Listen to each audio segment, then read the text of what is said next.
Education minister और हमारे देश के प्राइम मिनिस्टर को, अगर आप मन की बात करते हैं तो मन की बात सबसे पहले आप पेरेंट्स की जानिए। हमारे देश में 40 से 50 करोड़ जो हैं वो बच्चे ही हैं। अगर आप 50% ऑफ द पॉपुलेशन के बारे में आप सोच ही नहीं रहे हैं, जो कि सबसे प्राइम इशू है, क्योंकि देश के बच्चों का भविष्य अंधकार में है। देश के बच्चों का भविष्य अंधकार में है।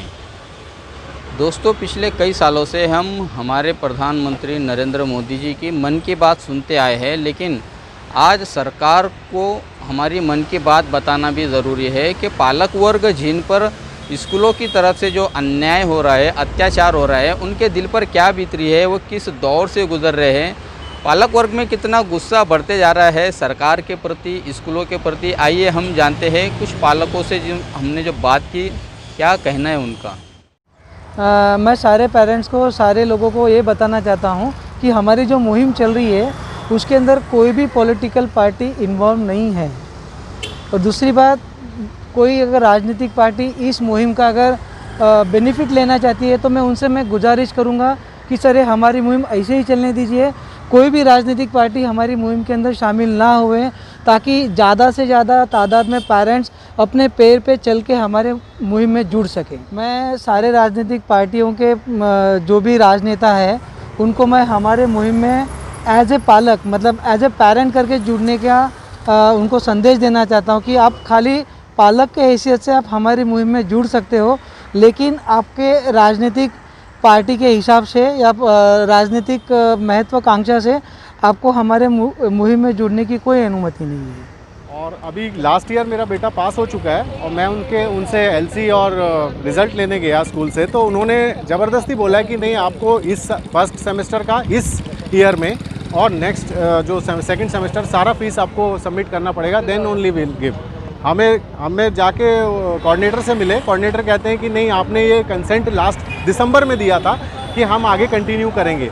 मैंने कहा देखिए, दिसंबर में आपने एक जनरल स्टेटमेंट पूरे स्कूल को आपने दे दी बच्चों को, और सबसे घर में आपने पेरेंट्स से साइन करवा लिया। और उस वक्त भी मैंने ये मेंशन किया था, because of the next year session, March के पहले हम शिफ्ट नहीं कर सकते, मार्च के बाद मैं दूसरी जगह पे शिफ्ट कर रहा हूँ, तो it is subject to change. मैं अभी आपको कंसेंट दे रहा हूँ क्योंकि आप जनरली सबसे एक्सेप्ट कर रहे हैं, और वो मेरे पास रिकॉर्ड में है कि मैंने उनको वो कंसेंट दिया, उसमें लिखा हुआ है कि subject to change because of my migration to other place.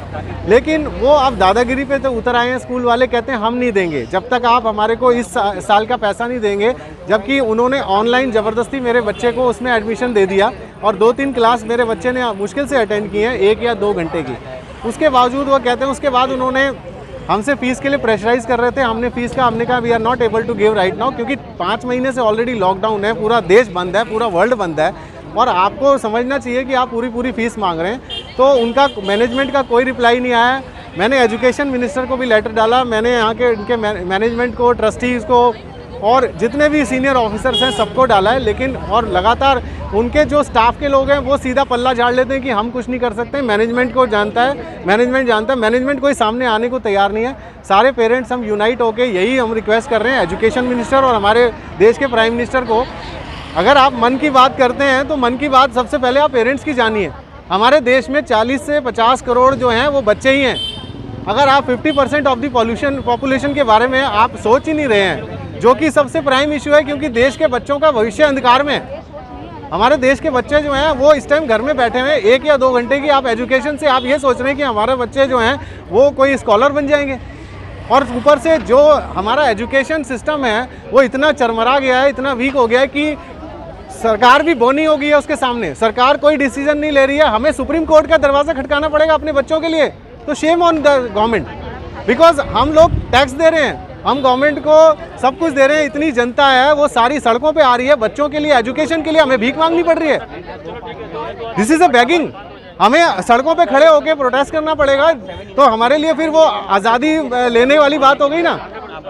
1947 में हमने आज़ादी मांगी थी, आज फिर हम अपने बच्चों के लिए आज़ादी मांगेंगे, दोबारा से हम लड़ाई करेंगे यहाँ पे, और गवर्नमेंट कोई एक्शन नहीं ले रही है। मैं माननीय हमारे जो एजुकेशन मिनिस्टर हैं रमेश पोखरियाल निशंक जी, उनसे रिक्वेस्ट करता हूँ कि आप ग्राउंड रियलिटी आके देखिए, यहाँ नीचे एक पेरेंट से बात करिए। खाली आपने एजुकेशन पॉलिसी बना दी, आपने ग्राउंड पे आके रियलिटी देखी नहीं कि अभी क्या हालत है। 1.25 से 1.5 लाख रुपए प्राइवेट स्कूल चार्ज कर रहे हैं, और जबकि 4 महीने से पूरा देश बंद है। हर आदमी पूरा हमारी 50% हमारी जीडीपी डाउन है, और उसमें आप ये उम्मीद कर रहे हैं जब बड़ी बड़ी जो हैं टाटा और मारुति जैसी कंपनियां जो हैं प्रोडक्शंस अपनी बंद करके बैठी हैं, वो पैसा नहीं दे रही लोगों को, यहाँ हर आदमी की जॉब्स चली गई हैं, आप ये एक्सपेक्ट कर रहे हैं कि हम 1.5 लाख 1.25 लाख रुपये पूरा दें, उस पर आप अड़े हुए हैं। ऑनलाइन आप 2 घंटे की जो आप फीस वो कर रहे हैं, एजुकेशन दे रहे हैं, और उसमें कोई आपका इंफ्रास्ट्रक्चर यूज़ नहीं हो रहा है। उसके बाद आप बॉटल्स का पैसा भी चार्ज करते हैं, ब्रांडिंग का पैसा भी चार्ज करते हैं, टी शर्ट का पैसा भी चार्ज करते हैं, और इसका जो आपकी जो छतरी है उसका भी पैसा चार्ज करना चाहते हैं। तो इसका मतलब क्या है? It is a commercial business. तो आप एजुकेशन को सीधा सीधा एक कमर्शियल एस्टेब्लिशमेंट का वो दीजिए, ना कि उसको आप कंसेशनल रेट पे आप जो बिल्डिंग्स देते हैं, सारा इंफ्रास्ट्रक्चर देते हैं, उनको एक नो प्रॉफिट ऑर्गेनाइजेशन बना के आप दे रखा है। तो क्यों? ये एक बहुत बड़ा नेक्सस है, बहुत बड़ा हमारे देश की अर्थव्यवस्था में बहुत बड़ा दाग है आज की डेट में, जो हमारे देश को जो है ना पीछे ले जा रहा है, और बच्चों के एजुकेशन बिल्कुल अंधकार में है। कल प्रधानमंत्री जी ने बोला मन की आवाज़ कि आप जो है जो लोकल खिलौने हैं उनको वोकल करिए, उनके लिए बोलिए। आप पहले एजुकेशन की बात करिए सर, खिलौने तो बहुत बाद में आते हैं, पहले हमारा बच्चे सारे घर में बैठे हुए हैं। हम पेरेंट्स जो हैं, हम अभी तक स्ट्रगल कर रहे हैं कि हमारे 5-5 महीने से हमारा बिजनेस नहीं खुला है, काम नहीं खुला है, वी डोंट हैव मनी। आज तक 5 साल से 10 साल से हम बच्चों को पढ़ा रहे थे ना, पैसे दे रहे थे ना। आज अगर देश मुसीबत में है तो आप ये स्कूल वालों की कोई जिम्मेदारी नहीं है, वो सिर्फ पैसा उगाही के लिए लिए, वो लाला की दुकान बना दिया उन्होंने उनको। ये रियलिटी है। जो हमारे जो मिनिस्टर्स हैं, जो नेता हैं, वो सिर्फ वहाँ बैठ के एसी रूम्स में बैठ के ये पॉलिसीज़ नहीं निकाल रहे हैं, लेकिन आप इस ग्राउंड रियलिटी पे आके एक पेरेंट से बात करिए ना, वो कोई करने को तैयार नहीं है। मुद्दा यही है, दिस इज़ ऑल। मेरा बच्चा भी 3rd में पढ़ता है, और उसका जो फ़ीस है मतलब ऑलरेडी कंपैरेटिवली हाई है। हम हर साल बिना बाइफिकेशन, हमारी स्कूल फ़ीस की बाइफिकेशन नहीं देती है, हमें जो लमसम अमाउंट जो दिया जाता है हम पूरा भर देते हैं। हमें ये नहीं पता कि उसमें कितना ट्यूशन फ़ीस है, कितना उसमें लैब फ़ीस है, कितना उसमें ये पेपर स्टेशनरी का फ़ीस है, हमें स्पोर्ट्स फ़ीस कितना है हमें नहीं पता। तो इतने साल से हम हमेशा इतने लमसम अमाउंट भर देते हैं। बस इस बार इस पेंडेमिक में जब हमारी सिचुएशन इतनी ख़राब है, तो हम उनको पूछ रहे हैं कि हमें बाइफिकेशन दो आप, कि आप जितना हम यूज़ कर रहे हैं स्कूल की फैसिलिटी, जैसे कि अब हम साइंस लैब यूज़ नहीं कर रहे हैं, लाइब्रेरी यूज़ नहीं कर रहे हैं, हम क्लासरूम यूज़ नहीं कर रहे हैं, हम एवी यूज़ नहीं कर रहे, एवी रूम यूज़ नहीं कर रहे, कंप्यूटर नहीं यूज़ कर रहे, स्पोर्ट्स ग्राउंड यूज़ नहीं कर रहे, तो हम वो सब चीज़ की फ़ीस क्यों भरें? जहाँ 8 घंटा स्कूल में बच्चा रहता था, आज हम 2 घंटा खाली घर में से ऑनलाइन पढ़ा रहे हैं, और तो उसके लिए हम इतना पूरा स्कूल फीस का लाखों रुपए क्यों भरें? अभी हमारे स्कूल ने क्या किया है कि आप मिनिमम इतना अमाउंट भर दो, 10,000 दिया था कि आप 10,000 तो भर दो। और हमारी बुक्स की फ़ीस अलग है, बुक्स भी इतनी एक्सपेंसिव है कि जैसे कि मोनोपोली है कि ये कहीं मिलती नहीं है, हमें स्कूल से ही लेनी पड़ती है। तो अभी ये जो 6,500 की बुक्स है, तो अभी कितने सारे पेरेंट्स हैं, जैसे कि मैं भी हूँ कि मेरी इतनी कंडीशन नहीं है, मेरे हस्बैंड का भी इतना लॉस हुआ है, बिज़नेस पूरा ठप है, हमारी कोई इनकम नहीं है, तो मैं ये कंडीशन में भी नहीं हूँ कि मैं मिनिमम अमाउंट स्कूल में भर सकूँ और बुक्स भी ले सकूँ। तो अभी मगर ये हमें कोई भी स्कूल इतनी सहूलियत नहीं दे रही है।